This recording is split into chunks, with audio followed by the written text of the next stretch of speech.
नमस्कार to everyone, welcome to my YouTube channel दीर्घायु भव। आज की वीडियो में हम जेनेटिक डिसऑर्डर के बारे में बात करेंगे। लोगों में जेनेटिक डिसऑर्डर को लेकर काफ़ी कम अवेयरनेस है।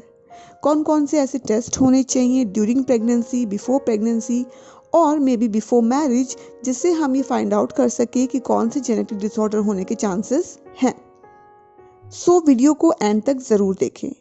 लेकिन शुरू करने से पहले अगर आप मेरे चैनल पे नए हैं तो चैनल को सब्सक्राइब करना ना भूलें और बेल आइकन प्रेस ज़रूर करें ताकि जब भी मैं कोई वीडियो अपलोड करूं तो आपको नोटिफिकेशन मिल जाए।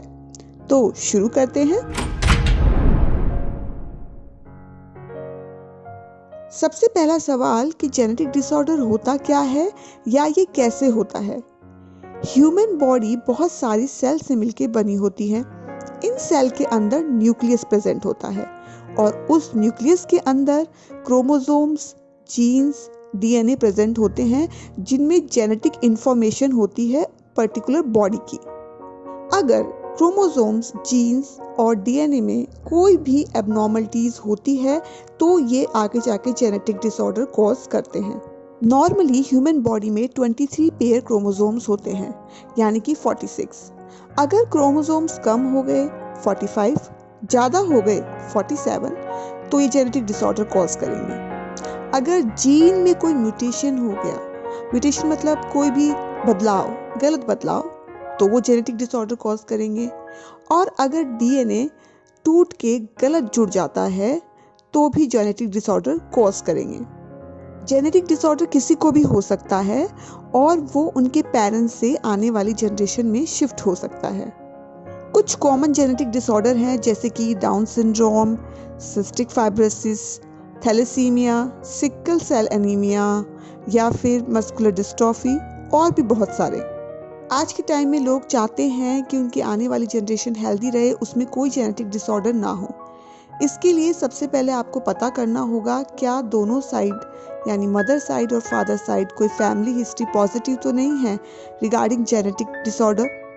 अगर नहीं है तो उसके बाद फॉर फर्दर कंफर्मेशन आप कैरियोटाइपिंग करवा सकते हैं, जिसमें क्रोमोसोम्स की स्टडी होती है कि कोई ऐसा क्रोमोसोम तो नहीं है जो डिफेक्टिव हो या कोई जीन या कोई डीएनए जिससे आगे जाके आने वाली जनरेशन में कोई जेनेटिक डिसऑर्डर बनने के चांसेस रहें। ड्यूरिंग प्रेगनेंसी भी कुछ ऐसे टेस्ट होते हैं जिससे हम फाइंड आउट कर सकते हैं कि बच्चे के अंदर कोई जेनेटिक डिसऑर्डर प्रेजेंट है या नहीं। प्रेगनेंसी के फर्स्ट ट्राइमेस्टर यानी पहले 3 महीनों में एक एंटी स्किन सोनोग्राफी और डबल मार्कर टेस्ट होते हैं। ये दोनों ही टेस्ट स्क्रीनिंग टेस्ट हैं। स्क्रीनिंग टेस्ट मतलब इनमें कंफर्म नहीं होता कि बच्चे को जेनेटिक डिसऑर्डर है या नहीं। इसमें सिर्फ ये पता लगाया जाता है कि क्या वो लो रिस्क या हाई रिस्क जोन में आता है, देन उसके अकॉर्डिंग फर्दर टेस्ट होते हैं। अगर डबल मार्कर टेस्ट नेगेटिव आता है इसका मतलब 5% से भी कम चांसेस हैं कि बच्चे में जेनेटिक डिसऑर्डर पाया जाएगा। बट अगर यही टेस्ट पॉजिटिव आता है तो उसको हम हाई रिस्क पे रखते हैं और फर्दर कंफर्मेशन के लिए कि जेनेटिक डिसऑर्डर है ही या नहीं, उसके लिए 17 हफ्तों बाद एक और टेस्ट होता है which is known as amniocentesis. इसमें एमनियोटिक फ्लूइड को कलेक्ट किया जाता है और उसको फर्दर जेनेटिक स्टडी के लिए भेजा जाता है। अगर केस पॉजिटिव आता है तो इस टोटली पेरेंट्स चॉइस की वो प्रेगनेंसी आगे कंटिन्यू करना चाहते हैं या टर्मिनेट करवाना चाहते हैं।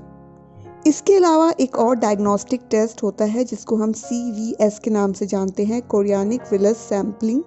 ये 10 हफ्तों से 13 हफ्तों के बीच होता है और इसमें भी जेनेटिक डिसऑर्डर को फाइंड आउट किया जाता है। इन दोनों टेस्ट में CVS और एमनियोसेंटेसिस में मिसकैरेज के चांसेस रहते हैं बट बहुत रेयर। इसके अलावा 5th मंथ में एक टारगेट स्कैन होता है जिसमें बच्चे के सारे ऑर्गन्स देखे जाते हैं। अगर बच्चे में कोई ऑर्गन नहीं बन रहा है तो वहाँ से भी थोड़ा बहुत पता चल जाता है कि बच्चे में कोई जेनेटिक डिसऑर्डर है या नहीं। Last but important part, treatment part. क्या जेनेटिक डिसऑर्डर को ठीक किया जा सकता है? ये डिपेंड करता है कि कौन सा जेनेटिक डिसऑर्डर है, क्योंकि बहुत सारे जेनेटिक डिसऑर्डर होते हैं। तो इसके लिए आप अपने स्पेशलिस्ट की सलाह ज़रूर लें। कुछ जेनेटिक डिसऑर्डर ऐसे होते हैं जिनको हम जीन थेरेपी के थ्रू ट्रीट कर सकते हैं और कुछ डिसऑर्डर को हम ड्रग्स या थेरेपी के थ्रू उनके सिम्टम्स को कम कर सकते हैं, फ्यूचर में होने वाले कॉम्प्लिकेशंस को कम कर सकते हैं। कुछ जेनेटिक डिसऑर्डर की वजह से बर्थ डिफेक्ट पाए जाते हैं जिनको हम ऑपरेशन के थ्रू ठीक कर सकते हैं। I am trying to cover maximum information regarding genetic disorder in this video. फिर भी अगर आपकी कोई क्वेरी है तो कमेंट सेक्शन में मेंशन करें। वीडियो पसंद आया हो तो लाइक करें, जितना हो सकता है शेयर करें ताकि लोगों में जेनेटिक डिसऑर्डर के बारे में अवेयरनेस क्रिएट हो सके, और सब्सक्राइब करें मेरे चैनल को दीर्घायु भव। See you in the next video with more information and healthy tips. Till then, take care of yourself, and yes, happy Republic Day all of you. Jai Hind.